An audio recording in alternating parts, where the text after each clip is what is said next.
Gente, ¿qué tal? Vamos a hacer ahora la revisión de la clase de clasificación de la materia. Un pequeño resumen para que puedan estar al día quienes no hayan podido estar presentes en la clase. Lo primero que tenemos que acordarnos para esta clase es que la materia está compuesta por pequeñas partículas llamadas átomos.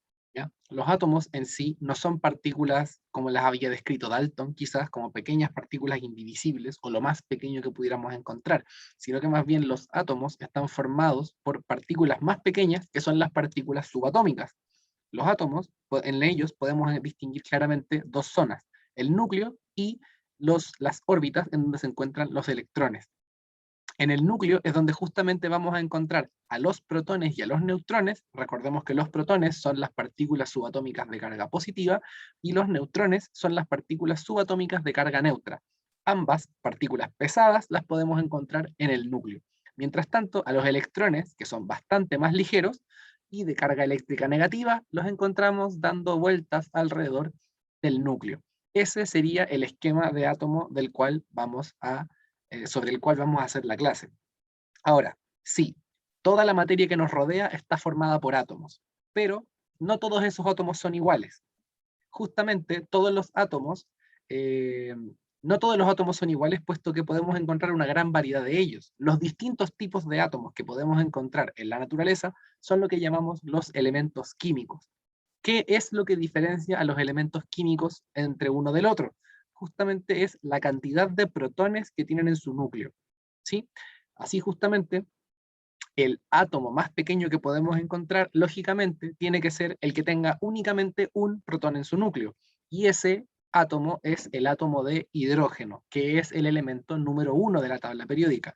Y no es una coincidencia que sea el elemento número uno de la tabla periódica, puesto que ese numerito, el número atómico, justamente se corresponde con la cantidad de protones que tiene un elemento en su núcleo. Así, el número atómico de cada uno de los elementos funciona como una especie de carnet de identidad para cada uno de ellos. Pues, eh, dependiendo de la cantidad de protones que se tengan en el núcleo, va a ser el elemento del cual vamos a estar refiriéndonos. Si tuviéramos, por ejemplo, un átomo desconocido del cual solamente sabemos la cantidad de protones que tienen en su núcleo, podríamos saber fácilmente de qué elemento se trata. Así es solamente cuestión de consultar en la tabla periódica. Por ejemplo, si nos fijamos en esta, que aparece aquí, en la esquina superior derecha de cada uno de los cuadritos, podemos observar que aparece el número atómico.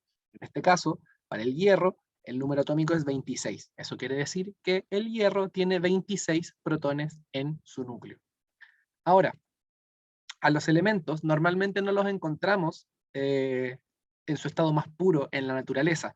Muchas veces a los elementos los vemos formando parte de compuestos. Bueno, ¿qué son los compuestos? Los compuestos son sustancias que se forman a partir de más de algún elemento. Ejemplos de compuestos hay un montón. Por ejemplo, el agua, la sal, el aceite, el azúcar. Acá, por ejemplo, en el caso del agua, podemos observar que eh, tenemos acá, por ejemplo, átomos de hidrógeno, que es un elemento, que se encuentran, por así decirlo, solapados con este otro átomo que se encuentra acá, que es un átomo de oxígeno, que es otro elemento. Este como solapamiento que se ve de un átomo con otro es lo que vamos a llamar un enlace, ¿sí? Cuando los átomos, que son distintos, por supuesto, forman enlaces, vamos a decir que estos están formando moléculas. Entonces, un grupo de átomos que se encuentre enlazado va a estar formando lo que llamamos una molécula. Entonces, cuando mezclamos y enlazamos un átomo de oxígeno con dos átomos de hidrógeno, lo que vamos a estar formando es una molécula de agua. Y el agua es un compuesto, puesto que es justamente una sustancia que está formada por más de un elemento. ¿Podemos encontrar sustancias formadas por un solo elemento? Por supuesto que sí, que son los pocos elementos que podemos encontrar libres en la naturaleza, de los cuales, por ejemplo, podríamos destacar algunos gases, como el hidrógeno, el oxígeno, el nitrógeno, que se encuentran en el aire, formando esta mezcla, que es el aire. Podemos encontrarlos a ellos, claramente no es tan sencillo identificarlos, pero ahí se encuentran.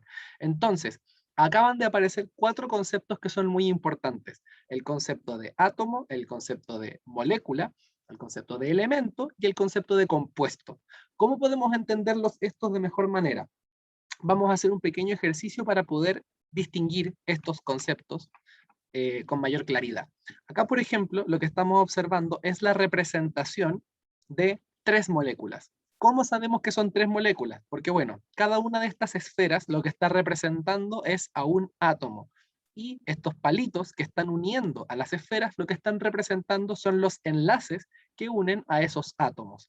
Entonces, si quisiéramos ver, por ejemplo, cuántos átomos hay aquí, bastaría que contáramos cada una de las esferas que observamos en la imagen. Entonces, ¿cuántos átomos observamos en la imagen? Son, en definitiva, 9. Observamos claramente que tenemos 6 esferas de color rojo y 3 de color gris. Por ende, en total, tenemos 9 átomos. Sin embargo, esos átomos no se encuentran ordenados al azar, se encuentran enlazados de una manera muy específica y se encuentran enlazados formando estos grupitos de a 3 átomos. 3 grupos, ¿cierto? Esos 3 grupos corresponden justamente a 3 moléculas. Entonces, ¿cuántas moléculas podemos observar en esta imagen? Podemos observar evidentemente 3, puesto que tenemos 3 grupos de átomos que se encuentran enlazados. Ahora, ¿qué pasa con el caso de los elementos? ¿Cuántos elementos podremos observar en esta imagen? Acá justamente el enunciado lo que nos indica es que tenemos que asumir que las esferas de un mismo color representan a átomos de un mismo elemento. Recordemos que los elementos son los distintos tipos de átomos que nos encontramos en la naturaleza. Por ende, el color es una buena forma para poder distinguirlos de una forma como a modo de representación. Así que aquí, si nos fijamos, tenemos solamente 2 elementos, puesto que solamente hay 2 tipos de átomos, los rojos y los grises. Así que elementos podemos encontrar únicamente 2. ¿Y qué pasa con el tema de los compuestos? Bueno, acá las 3 moléculas que estamos observando son idénticas entre sí. Son moléculas que están formadas por la misma cantidad de átomos de los mismos elementos y enlazados de la misma forma, ¿sí? De ese modo, nos damos cuenta que en realidad esas 3 moléculas corresponden a moléculas de un mismo compuesto. Los compuestos podemos entenderlos como los distintos tipos de moléculas que podemos encontrar en la naturaleza. En este caso, solamente podemos observar un compuesto, puesto que estas 3 moléculas son idénticas entre ellas. Y aquí es como podemos ir haciendo esta distinción entre átomo, molécula, elemento y compuesto. Los átomos, cada una de las partículas que forman la materia.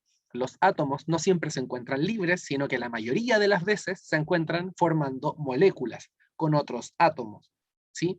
Los distintos tipos de átomos que podemos encontrar en la naturaleza son los elementos. Y los distintos tipos de moléculas que podemos encontrar en la naturaleza son lo que llamamos los compuestos.